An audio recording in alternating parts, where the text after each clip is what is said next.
మన లైఫ్ ఒక్కొక్కసారి చాలా ఓవర్‌వెల్మింగ్‌గా అనిపిస్తుంది. ఫైనాన్షియల్లీ, ఫిజికల్లీ, ఎమోషనల్లీ, స్పిరిచ్యువల్లీ, రిలేషన్‌షిప్స్ ఇలా ఒకటి కాదు. ఏదో ఒక ఏరియాలో ఇవన్నీ గూడా కలిపి లైఫ్ ఒక్కొక్కసారి చాలా ప్రెషరైజ్డ్‌గా అన్ని దారులు మూసుకుపోయినట్టు ఏ ఏరియా ఆఫ్ లైఫ్ చూసుకున్నా సరే అన్నీ కష్టంగా అనిపిస్తుంది. ఇలాంటప్పుడే we should hold that ray of hope.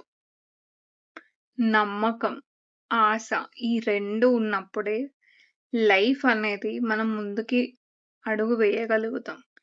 ఎన్ని కష్టాలొచ్చినా సరే దిస్ టూ షల్ పాస్. ఇది కూడా వెళ్ళిపోతుందిలే అన్న ధైర్యంతో ముందడుగు వేయగలుగుతాం.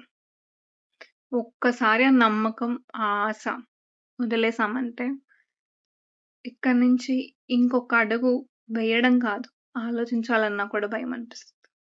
ఏమంటారు?